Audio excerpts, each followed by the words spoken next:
안녕하세요. 한영숙 목사입니다. 오늘 본문인 요한복음 4장 39절부터 42절까지의 말씀을 읽겠습니다.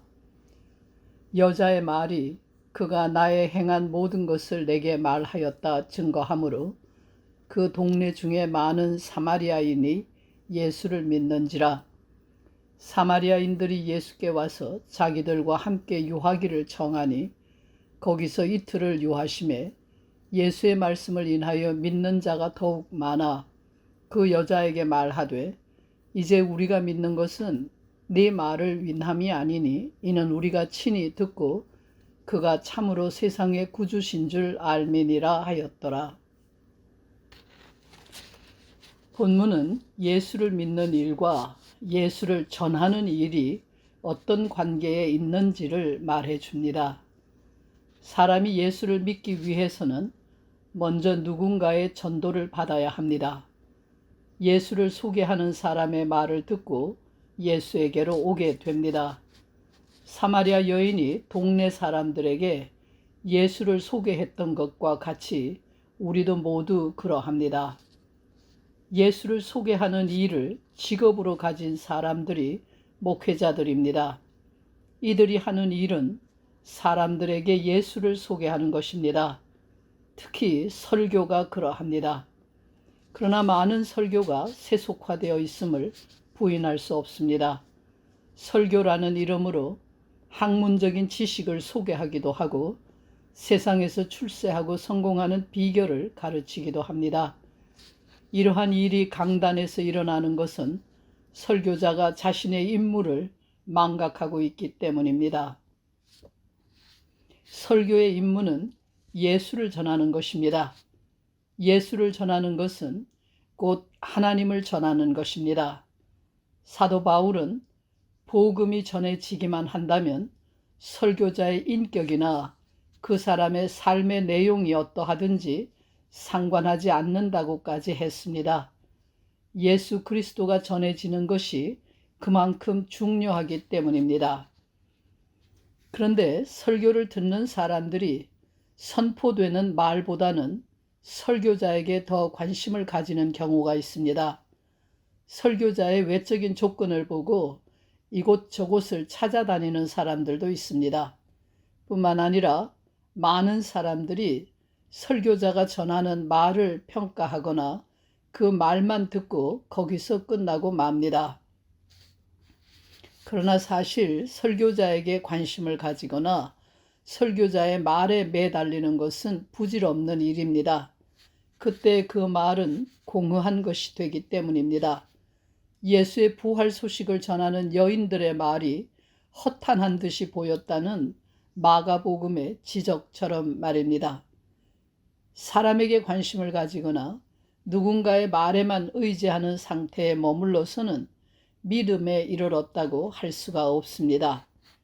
마치 중매하는 사람의 말만 듣고 남자와 여자가 서로 사랑할 수 없는 것과 같습니다. 중매쟁이의 말에 매어 달리는 것은 소용이 없는 일입니다.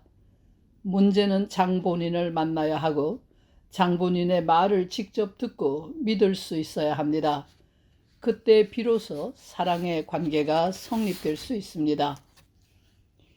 예수를 믿는 것도 마찬가지입니다. 설교자나 전도자의 말에서만 끝나지 않아야 합니다. 그 말을 넘어서서 자기에게 직접 말씀하시는 예수를, 하나님을 만나야 합니다.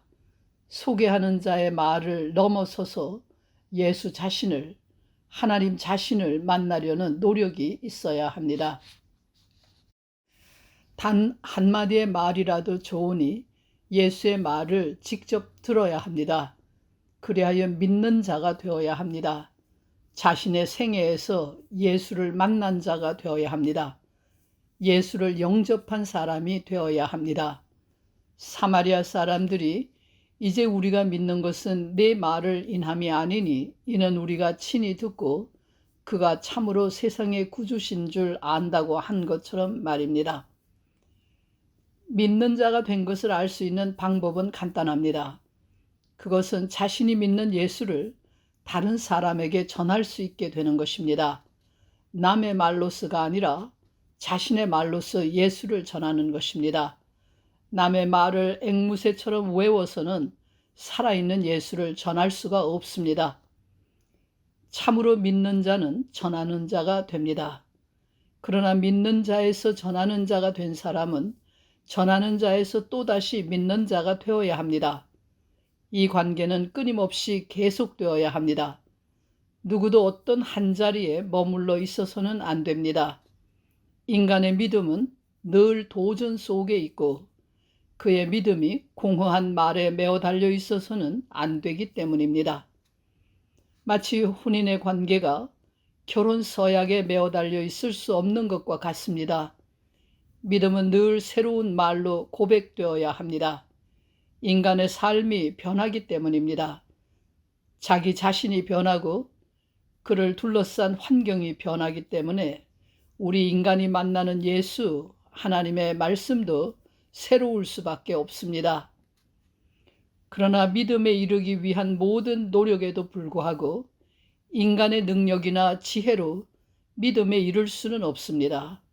어떻게 믿음이 생기는가 하는 문제는 신비에 속합니다. 그 때문에 믿음은 하나님의 선물이라고 합니다. 인간에게 믿음이 있다는 것, 우리가 예수를 믿고 하나님을 믿는다는 것, 그 자체가 바로 기적입니다. 기도하겠습니다. 말씀으로 찾아오시는 예수를 만나고 믿음에 이르는 기적을 저희에게 허락해 주시옵소서. 예수 그리스도의 이름으로 기도합니다. 아멘.